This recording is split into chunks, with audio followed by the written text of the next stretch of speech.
Thank you for joining us again on Daybreak. On this other segment, we're looking at nation building this morning. I'm sure you had some interesting moments with Peggy, Kwari, and Josephine, looking at the topic, what to know before you go into marriage. Very interesting.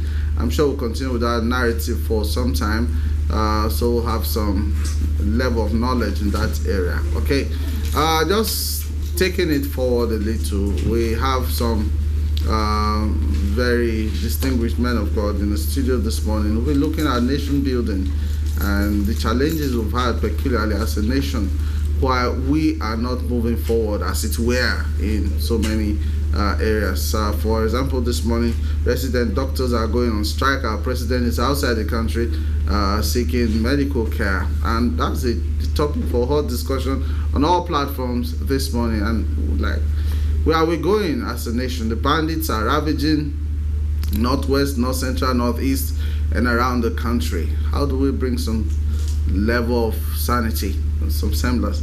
Our top cop, DCP Bakari, now suspended, has been fingered as one of those behind internet fraud. And you wonder if the police too is involved in organized crime. What hope for Nigeria? So these and many others we cannot even bring because of their lurid and lewd perspectives. We cannot even bring on television. I know so many worries on our minds this morning. So they will just introduce themselves. We'll have them. We'll just start from my immediate left, Bishop Osadoloche. Maybe you introduce yourself and the name of your church, so it goes round just like that. Right, thank you. My name is Bishop Dr. Osadolo Anthony Oche, JP, General Overseer, Divine Heavenly Vision International Ministry, Incorporated, the Interim Tech Chairman, Edo Civil Society Organization. Oh, that's lovely. Lovely, lovely. You're welcome, Bishop. God bless you. Okay, man of God. Well, I'm Bishop Dr. Gary Adono. I'm the Region Director of Circle of Deliverance, Bahamas stroke Africa, and the General Overseer of Glory Spring Chapel. You're welcome. Nigeria. You're welcome, Bishop. And you, sir. Bishop Dr. Francis Otaisiri, the pastor in charge, the bishop in charge of Christ Gospel Chapel International. Your headquarters in Benin here. All right, sir. You're welcome. Thank you. All right. Bishop Oche, are you worried about Nigeria? Have you, do ministers, does it give you sleepless nights? Or what is happening now is a normal thing in our country? It's just something that is not new. Before the advent of this government, yes, I was worried. You remember so many times? Yes. I told you there is evil cloud over the airspace of Nigeria. Yes. And we should pray that this evil rain should not fall. Remember I told you sometime You ago, said it. many years, 2014. We didn't see it like this then. I also told you the agenda of what will play out. So today I'm no longer worried because I have already seen it. So I have been able to ask God, where is the way out? And He has shown me the map, and I'm following Him. I'm just sorry for those who will not be able to digest on where Nigeria is heading to. You remember too, I told you in this studio that Nigeria is like people who are going to Lagos, and the driver when he get to he revised and took them down to Onitsha. You remember? And they are saying, "Oh, guy, don't stop here. Let us use the leg and continue with our journey." And the man refused. So I am not worried. But one thing I must tell our people is that it's righteousness that exalts a nation. As long as the people are tied to political party and not the fear of God and not what is right, a lot of Nigerians, including ministers, see what is right because their friend, their brother, their political party member are in government. If I say the way I see that it is good or wrong, they will not patronize me. So that is where we entangled ourselves. And many people who spoke before 2015, today they have closed their mouth and they no longer see anything wrong. worship is not the order of the day. So, but then those who want to bring themselves out of these woes are still very, very, very, very free. You can always deliver yourself. When you discover, you recover. So there is a time for everything. When you say, this thing is no longer working the way I want it, you have every right to stop. Reanalyze yourself, reassess yourself. Think of where you are coming from, where you have gotten to. Look at them, which side is better for me? Can I continue on this journey in this aspect? Or I should sit down and ask God, what is the next line of action? Where do I go from here? Because the Bible says, by fear of God, by humility, riches and honor shall be given to you. So as long as you have broken that law of fear in your heart, there is no honor for you. And if there is no honor for you, no riches for you. It's a normal law. We can't change it. Bishop Adodo, you want to say something along these lines, the broken walls of our nation. How did we get to this extent that there's no morality? It's just about survival of the fittest, everybody grabbing what you can grab, just to survive? Well, I like what the bishop have said. To me, we've lost integrity. We all know that integrity is a quality of being honest and having strong moral principles. Now, when moral principles and the things that makes you who you are destroyed, that are bound to be failure, just the way we are right now. You see, this country, Nigeria, has totally failed. I'm sorry to say that. Because a lot of people, even in the government, from people we voted for, from the church, we are all compromising. They have taken the church and the Nigerian to a 0 point of animal propensities. In fact, I'm sorry to say that even dogs that we have in our houses are more intelligent than us now, because we lack focus, we lack integrity, we lack relationship with God. When the fear of God is erased, any evil can happen. So the problem in this country is that let us be sincere to ourselves. Me, I will hang on integrity. Because by the grace of God, I've had the opportunity to go to some places in this world. And I discovered, even in Bahamas, they don't have the resources we have. But they have integrity. They don't compromise. Myself and my wife were in London. They said we shouldn't have come to London because we're traveling, we're passing through London. They heard us. There was nobody we could talk to. There was nobody we could bribe. You understand what I'm saying? Yeah. Nobody you can play a back one to. I told my wife, if we're in Nigeria now, this is a simple matter.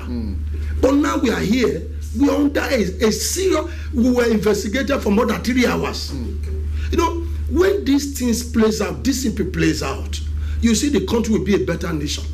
But right now, look at the people you think they are the alphas and the omegas in this nation. They are the ones that are even fashion designers for criminals. You get what I'm talking about? Yes. I don't want to go to that side. People you think they are the one doing something. They are not fashion designers. Everybody's hailing that is killing innocent people. Can I shock you, sir? I am a retired police officer. Till now, they refuse to pay me my pensions. I've gone to Peter. I've done all the things I can do. Nobody is talking. We go there, nobody is paying. So the country is a messed up nation. The only solution, I don't know if I'm in the media, but I want to say the truth. The only solution is restructuring our mind. Not even the people. Guess what our daddy said just now? Everybody's attached to political parties. They have no fear of God. If this man said, you know that this man is not okay, like some persons will go to education summit, global education summit, when you don't hear English, when you don't know ABCD, when there are professors emeritus in the nation, you cannot contribute. Then you are going there to sit as what? To sit as a representative of morons, of jokers in the nation. You see, these things have to be dealt with. And the only solution to this, I repeat again, not restructuring the nation. Restructuring the nation cannot work. Restructuring our minds. Look at the young people that are around us now. Nobody even care about what is going on anymore. Yeah. That is what I think. I got a video yesterday of a school, and we just wonder how young people, if they are already this animalistic, let me use that, what they will be when they are unleashed to the larger society. Even right there in secondary schools, you need to see their behavior so unrefined, so brutish. Yes. Now let me ask you, yes, what are those things that are really our challenges in this nation? Somebody said yesterday it's cultism. Everybody wants to belong to one cult or the other to be able to move forward. Who are attached to one shrine or the other to gain power, to move. Others are attached to one ethnic group or the other to advance. Nobody is patriotic. Nobody is thinking about Nigeria. Even in the church, we hear a lot of stories, here and there. So what really, from your perspective, are our challenges so that we know where to tackle them? Thank you very much, my dear retired police officer. Thank you for your input. The fact is that when the foundation is broken, what can the righteous do? According to Psalm 11 verse 3, what can the righteous do? And when we go to Joel chapter 2, we are told there that let the priest, let the king, let the shepherd, let all come together. Let them cry to the Lord with fasting. Let them call for what we call an assembly, a solemn assembly. Okay. You understand me? Okay. In this area of spiritual focus, we need to look onto how God will intervene. One. Then two, we should remember that having lost integrity is totally lost. Even as a bishop, by the grace of God, when I hear certain things some other bishops are doing in the church, I tire now. Yes. You get fed up. Yes. So let the priests, let the sheep, and let men, let women, let youth, let children come together for a solemn assembly, fast and pray. It is true that I was traveling Rome on Friday, last Friday here. We couldn't go. They said some herdsmen, they blocked the road. Yes. We were to move by 8, but some of our members are member of Federal Road Safety, the Special Marshal Unit. Then we were to go to Rome for meeting, but because we were told the block road, and luckily we didn't move on time. We were supposed to move by 8. Then some of our members have not called. We were waiting, and the news came to us at the center here that the road is already bad. We couldn't go by 8 again. We have to wait till police will come, till soldier will come at around 10 or get about before we enter. I saw the vehicle.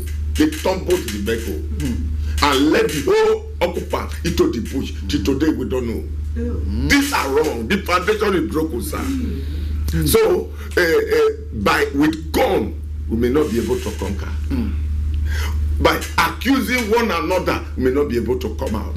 But let us go to God and ask God, give us solution. I thank God, my bishops rightly said, Augusta, that the Lord has revealed. So you still need to throw in more light about what you saw, because if I were the one, I will cry out, see what God has told you. He actually did. That was 2015. But many have forgotten. Yeah, there were a lot of promises that were made. By the incumbent president. He was going to do this, he was going to do that, he was going to do... All the promises were so fantastic.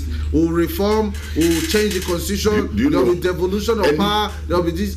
Any party, you say, this party will be the best. Yes. This party will be the best. Yes. Is it not the same people that were here that will still go and cross carpet to this? So, by party, we may not be able to make it. You hear me? Then by unions, by clubs, may not be able to make it. It's only by God now, my brothers and sisters, that let Nigeria come back to God.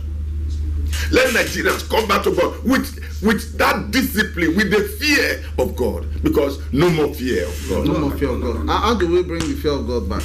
Is that possible? You see, it is not. When you look at this generation, it's not a group thing. Yes. You can't bring fear of God by group. Okay. It's an individual mindset. But you teach them now. I'm coming. Okay, did you attend primary school? I tried, sir. I know you may not have attended secondary school. I tried, sir. In your primary school, did everybody pass? No, some failed. Did the teacher separate those who failed from those who pass and teach those who pass in a different class? No. I hear you now. So you teach. That is your job. But whether they will accept or not to accept, that is not within your power. Are you hearing? No matter if I open my mouth here now to begin to tell you the things I revealed to them, God showed me 2014, 2015.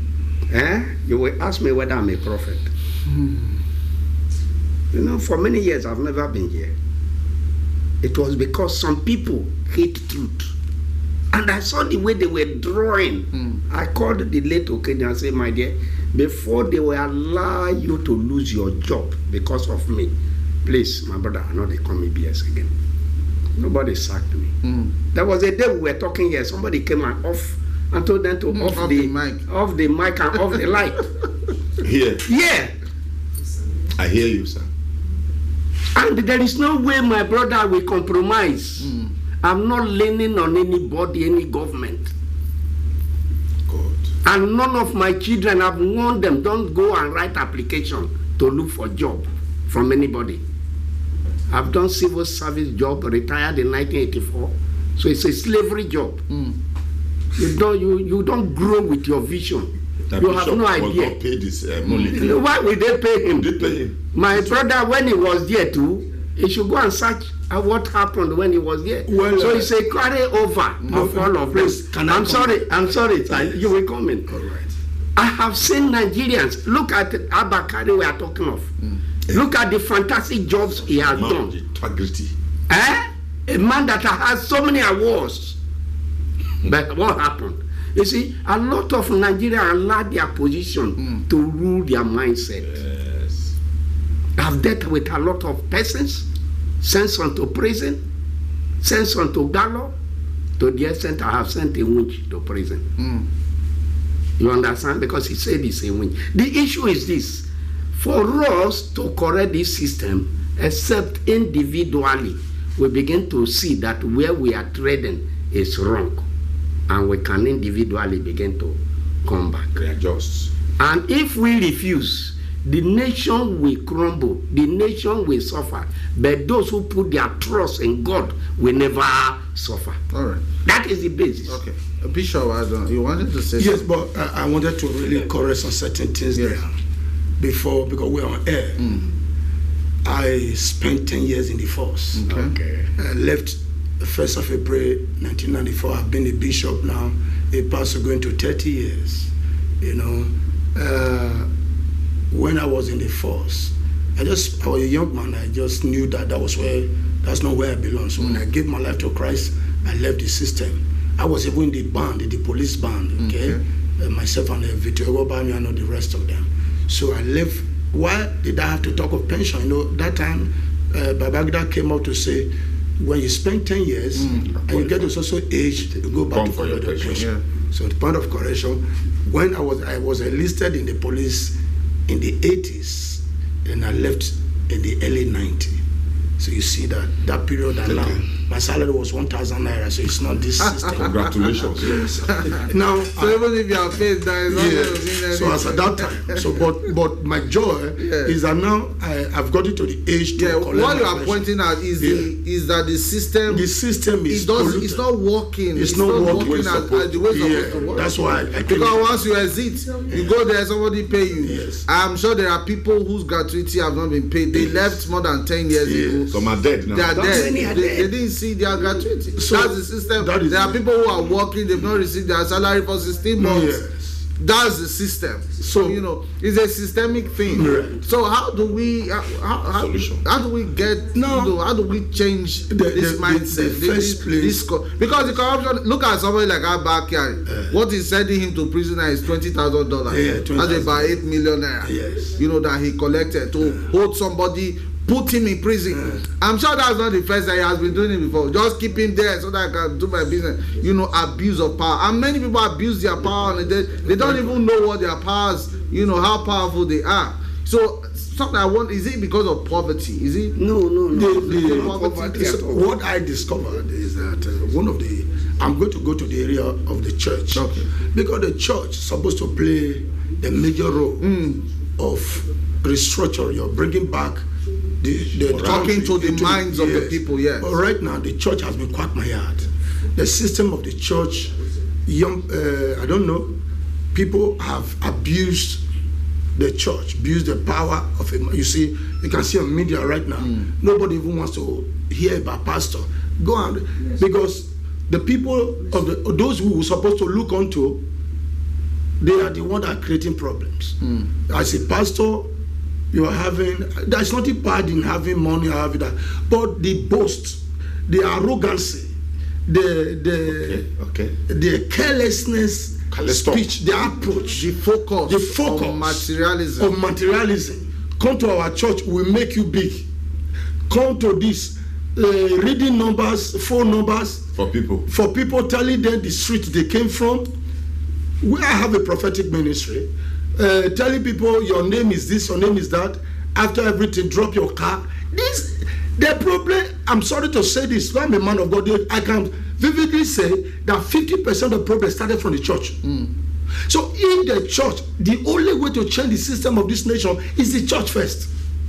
That is why I'm not against any government, any person that want to place a license and want to place on, anything on the church. Because the church is the problem.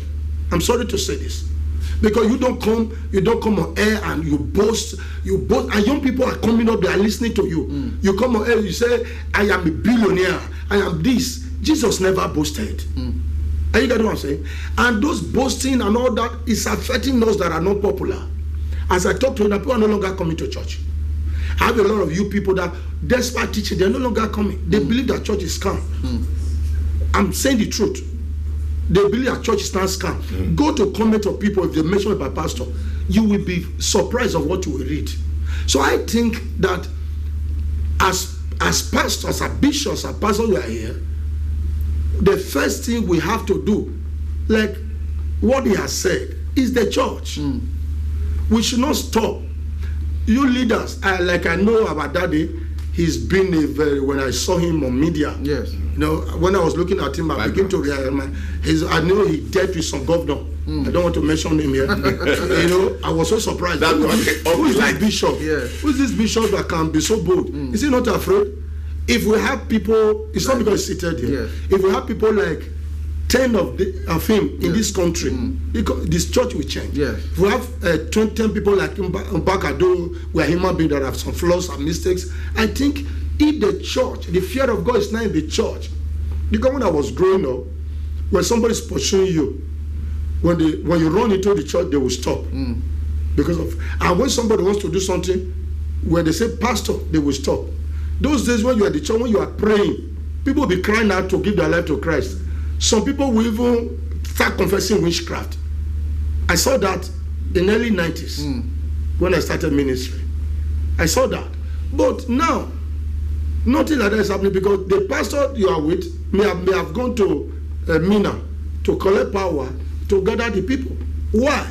All these are still the same problem of the nation, but engineered by the men that is on top. So if this nation must be good, they have the religious bodies have to deal with that system. When the church is in order, the church of Christ is obedience, there is love of Christ. He said, if the foundation is broken, what can the righteous do? The righteous now is to start building a new foundation. And made it up. Let's go back to our churches. Those bodies they are holding. I used to be a member of some of them. I don't want to mention them. Yes. I used to be a member here. Yeah. But when we will finish, I was one of the executive. Everybody will sit down and say they should go and buy meat pie and mineral. Yeah. And I asked the question, sir, this money we are using to buy meat pie and mineral, because the other pastor had left. Yeah. Who, from where? They said the offering. I said it's not good. They said the bad person had left. But thank God, you see, we now decided to move further, to go to nations where Christ is feared. So my take is that I don't know I'm not a businessman. I'm not a businessman. I'm not in the society. I don't do anything apart from church. Anything I do has to be church. So me, I'm thinking that if the church, the pastors, really come together, this, Pentecostal, I'm sorry, Pentecostal is a problem of the churches in Nigeria. I'm sorry to say this. Because there's no one body really governing. They can only come to you and say, after they have collected money from the government, they will come to you and say, don't open your church. Don't open church. Coronavirus. They will be going around after they have collected money. And they don't know that there are some pastors who may not have food to eat. They are depending on that church. There's no care. They don't care about what they will eat. They don't care about their children. They are come because they collect money. They say, don't open church. So please, I think, right now as I talk to everybody, I think the church has to go back to the drawing board. The church of those days. And you said, is this a collective thing or a personal thing? That's a kind of a revival when the church or the men of God will know that something is wrong. And the Bible said the government shall be upon his shoulders. Yes. And that shoulder of Christ is the shoulder of every man of God. So the government is on your shoulder. When you see things are like this in this country, you now say, well, this is my response. I'm failing. Do you think that is the mindset of many ministers of God? Is this something you have thought about, as a way forward, where all of us, we have collective responsibility for what is happening in the country? If we continue to narrate, the ills will not live here. Will not live here. But let's find a way how we can come out of it. If somebody falls into a ditch, it's how to come out that we all meet. So, as I earlier said, the government shall be upon the shoulder. Who is a government? Government is not one person. It's the people that makes up a government. Let the people agree and come together. The other day, the Monoba called for prayers when he discovered the people were being carried to Italy, carried to here, where he saw too much sin and evil, spoiling the Edo name.